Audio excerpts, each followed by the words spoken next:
So you found the Canvas page, you're here watching the Getting Started video.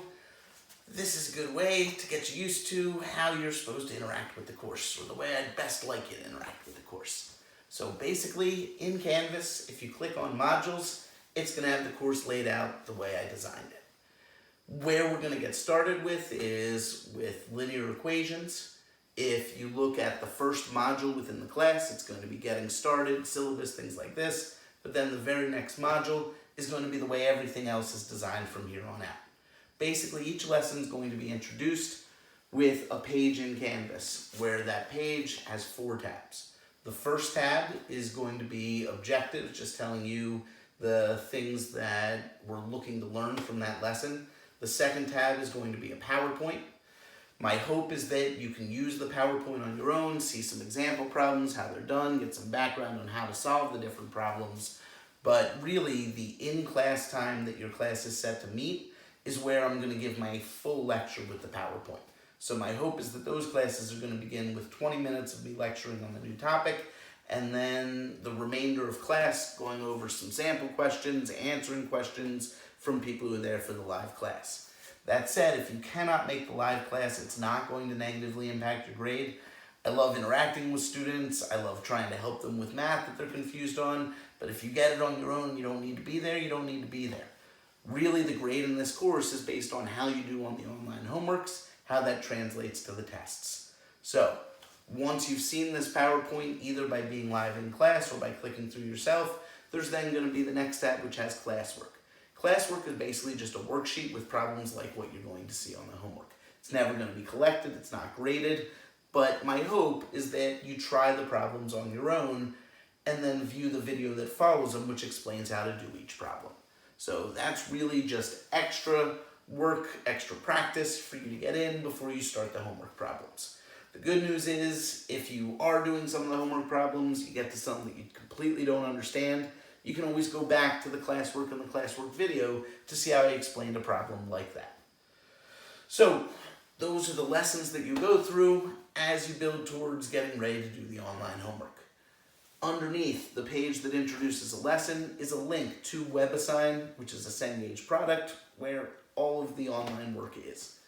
When you click that link the first time, it's going to ask you for credentials. As long as you're a Manor student, you have those. It's part of your tuition. You should be able to put in what your Cengage username and password are, and then you'll be linked to my course through your Cengage account. From then on, anytime that you want to do a homework, you'll click on it in Canvas, and it'll immediately port you over to Webassign. Once you're within Webassign, you have 5 attempts at each of the homework problems. My recommendation is take 1 or 2 attempts if it's not going well. At that point, use the Ask Your Teacher feature. Ask Your Teacher is there within Webassign, which basically will send an email to me, which will say, here's the question the student had, here's the answer they're putting in, here's the correct answer we're looking for. There could be times where it's just formatting. Maybe you rounded to 2 decimal places and they only wanted 1. Things like that, I can just quick email you back and say, hey, this is the way they want the answer. If it's a little different than that, where you're getting an answer that's far off from what they actually want because something's going wrong with the process, hopefully I can try and figure out what's going wrong or give you some more examples when I email you back and point you towards how to get the right answer. But really, the goal for the homework is practice. It's let me get used to the online system, let me understand these new topics that we're covering. The homeworks will then build towards tests. The tests are all questions like what you've seen already on the homework, so there shouldn't be any surprises there. Even so, I still give you a full sample test. So the week of the test, you're going to have the sample test available, which gives you 100 tries at every question, and those questions will look very similar to what's on the actual test. The actual test you only have 1 attempt at. It's due Sunday nights at 11:59, just like everything else in the course. That doesn't mean you can begin at 11:59 and submit it at like 1 a.m.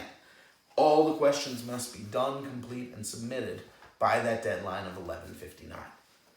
So, homeworks build towards test, which builds towards final. It's a cumulative final exam, which again, will just be made up of parts of all the other tests, and I do have a full sample final online. So, with those sample finals where you get 100 tries in each question, I also have videos with me going over every question on the sample. True of the sample final, true of the sample tests.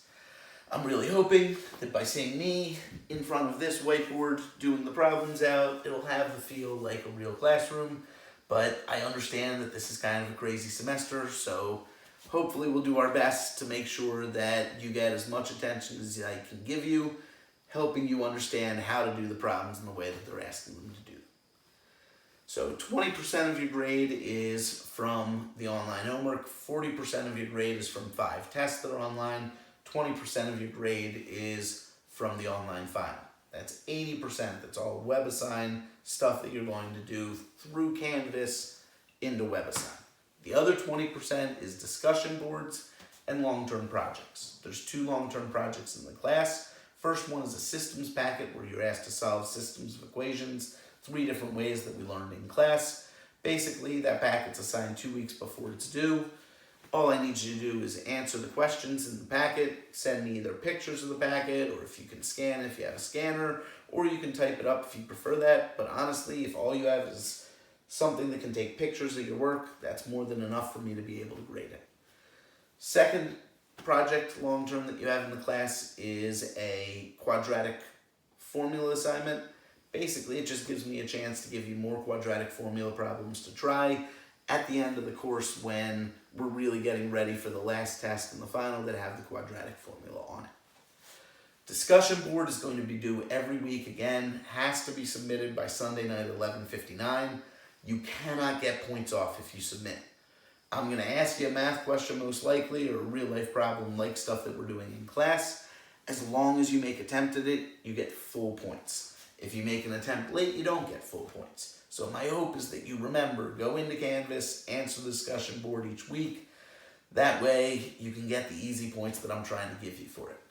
If you have any questions about how the class is structured or in general, feel free to email me at emolton@manor.edu. I look forward to the semester ahead.